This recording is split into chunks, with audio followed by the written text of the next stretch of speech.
Hey everybody, so today I'm going to be sharing with you a little bit about how I make my chocolate covered strawberries. Over here I have a few that I did already. Just kind of nice and elegant stripes, some tuxedo ones. Just some different things I was experimenting with. So what I do is for dipping the strawberries, I have my spatulas that I stir with. I get a pan with a little bit of water in the bottom, some ball mason jars.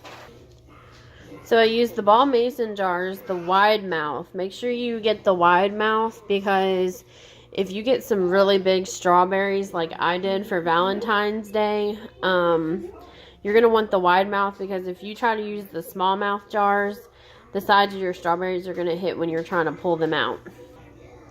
So you just put a pan on the stove with a very little bit of water in the bottom. Then you just put your chocolate in and it'll melt. You want to make sure that you're still stirring it as it's melting like you would with a normal double boiler. And you just turn it on like low heat.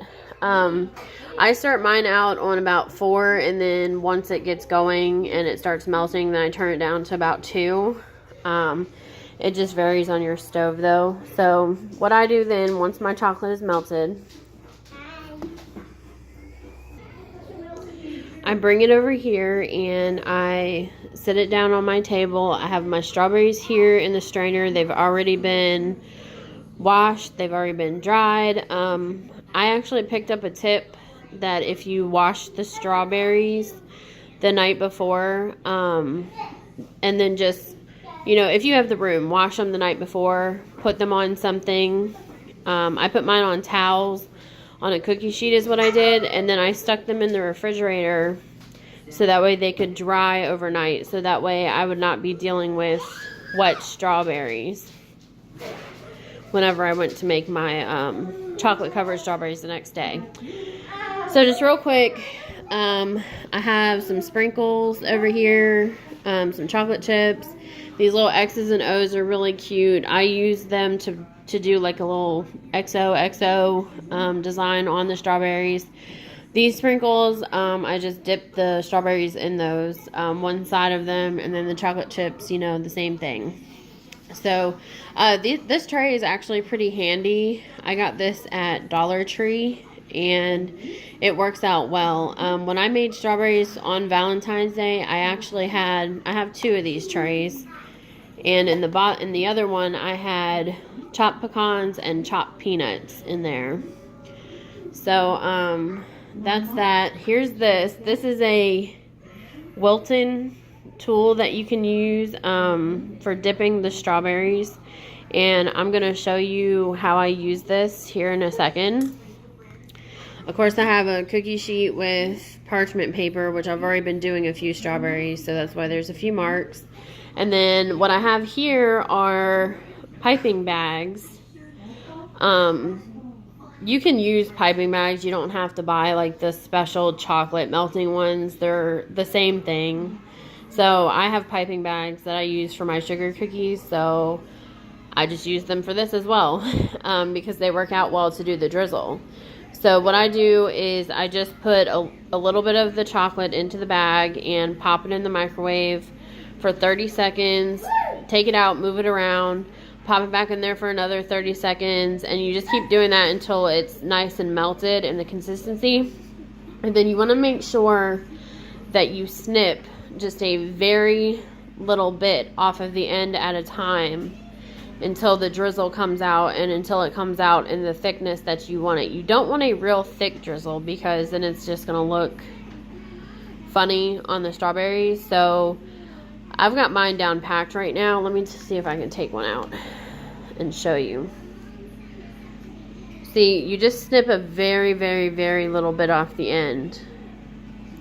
So, and then what will happen is as they sit here, they get hard. And if they get hard, then you just pop them back in the microwave for another few seconds until it's melted and back to the runny piping consistency to put it on the strawberries. So what I'm going to do now is I am going to show you how I use this tool. I'm going to do the best I can to show you with the strawberries to dip it in the chocolate. Okay, so what I've done is I have taken my little tool here, and the good thing about this is that you can, you don't want chocolate on the leaves just because it just doesn't look good and it just looks a mess. So the good thing about this tool here is that you can actually fold the leaves in and then stick the tool through the leaves. And then it keeps the leaves out of the way while you're dipping it. So I just do that. I stick it on there. And then I come over here and dip the strawberry down in the chocolate. Like so. I like to leave a little bit of the red showing just because it gives it some color, you know, that way people can see the strawberry, and I don't know, it just makes it look nice. So then I usually let some of the excess chocolate drain off, and then you just want to wipe the back part of it where you're going to set it up a little bit to get rid of some of the excess chocolate. And then you take this and you come over here and you set it down, and then you just wiggle the tool out. I usually take 2 fingers and hold at the very top of the strawberry where there's no chocolate, using my extra hand, and then I wiggle the tool out. So then this is what it looks like after you wiggle the tool out. You know, once it dries, you can fluff your leaves back out a little bit if you want to. Most people are just going to pull them back anyways to eat the strawberry. So you just let it sit here. It doesn't take very long for the chocolate to dry, but you do just want to make sure that it's hard before you do anything else to it. So just let me pause for a second, and I'm going to dip another one. And then after I'm done dipping, I'm going to show you guys how I do the striping. So what I'm going to show you real quick is how I dip it in the sprinkles. I usually come over here and just make sure my sprinkles are nice and loose and kind of make a coating on the bottom. I usually have a few more in here than this. These are just some extra ones that I actually had left over. So what I do is you want to dip your strawberry down in there, and then you want to come out with it. Go through the same process as before. Let it sit and drip off a little bit. And then what I do, instead of just dipping it right away, I don't want my sprinkles to run, in essence, because they will, because the chocolate is so drippy that they'll run. So I let mine just kind of sit here and let the chocolate dry just for a couple of seconds. And then I come over here, and you just kind of want to find a good spot, and then you just kind of roll it side to side like that. Like I said, there's usually more sprinkles, so this actually isn't going to be like perfect this time doing this, but usually it's a little bit easier than this. So I just look at it, and I just look to make sure that the sprinkles, you know, are on there covering a good portion of it. And I only do the front because if you do the back, then it's hard to set this down, and a lot of people, they don't want that many sprinkles in their mouth at one time anyways, because these are a little bit crunchier. So, and then you just come over here and you just set it down, and you just pull it off and do the same thing. So I will be right back. Okay, so I'm about to show you how I do my stripes. Usually, you know, you kind of just decide by the color what color stripes you're going to do. You could totally do the same flavor chocolate stripes as what you have. But I kind of like to do, like on these, the different colors or the other colors, so that way they kind of stand out and they don't really blend in. But you can do whatever you like on them. So I'm going to heat up my chocolate real quick.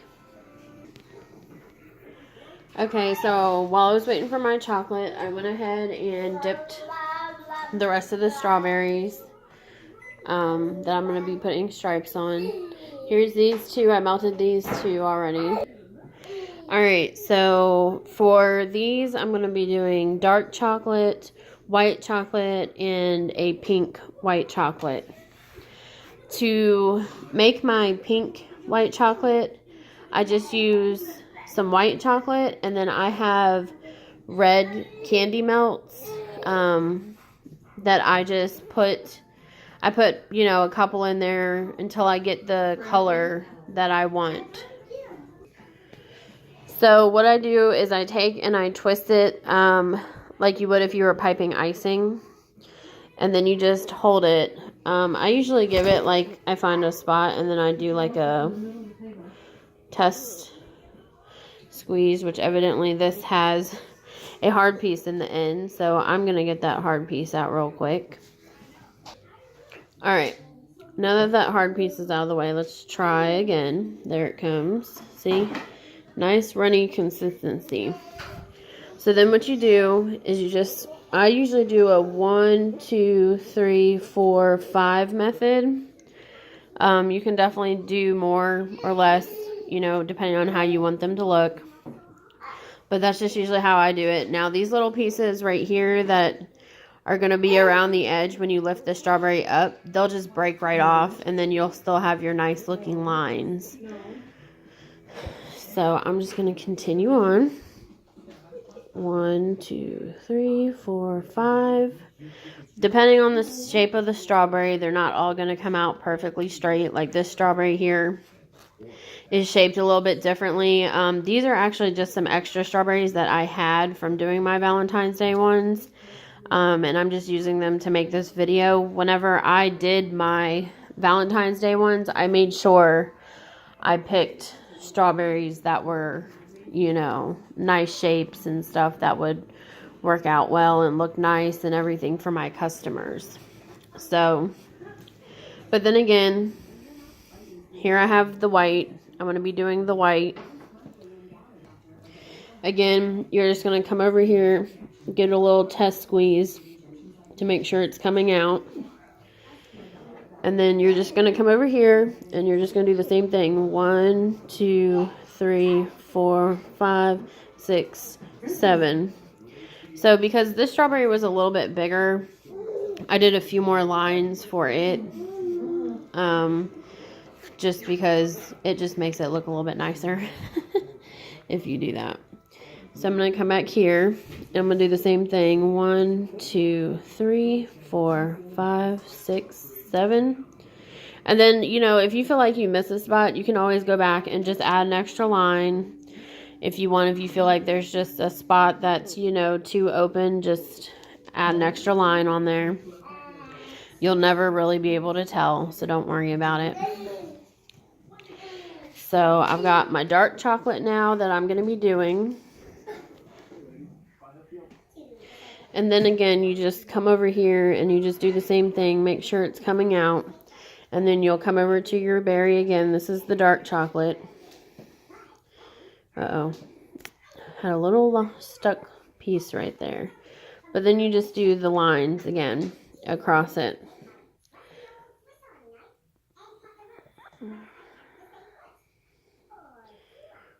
There is no, I'm telling you, there's no exact rhythm or rhyme to doing this. You just do them so that way they look nice. Again, this is an odd shaped strawberry. It's like taller, so it's hard to get the stripage on there exactly, you know, straight and even. But of course these little guys, they're always a little bit easier to do the stripes on. And then you just do them like that.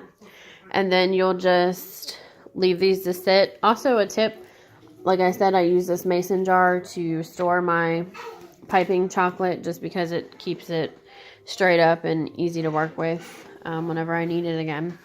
So you'll just put these on here. You'll just let them sit until they're dry. And then when they are done, they will come out. Let me see if I can show you guys. They will come out looking like this. And these right here are tuxedo strawberries. These here were just kind of a sample, but I usually would recommend doing the white first if you're going to be using the white chocolate again. But I always do my white chocolate first. But if you're going to be using your white chocolate again, I don't recommend doing the chocolate and then the white, just because you don't want chocolate mixing in with the white. So over here, I did the white first, and then I did dark chocolate on these to make them tuxedo strawberries. So that's pretty much it in a nutshell. Like I said, the ones I did for Valentine's Day, they also had pecans and nuts on them, which is the same concept as with the sprinkles. You just take them and you just dip them.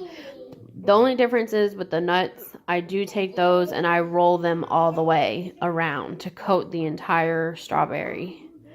With those, it just gives it a nicer presentation, and people just really, they get a taste of the peanuts and the pecans with every bite.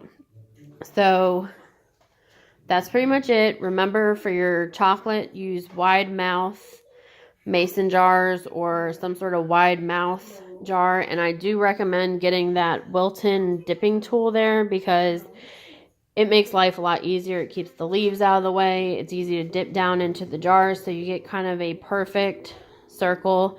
I did want to add that I do usually have more chocolate in my jars than what I did today. This was just extra that I was trying to use up.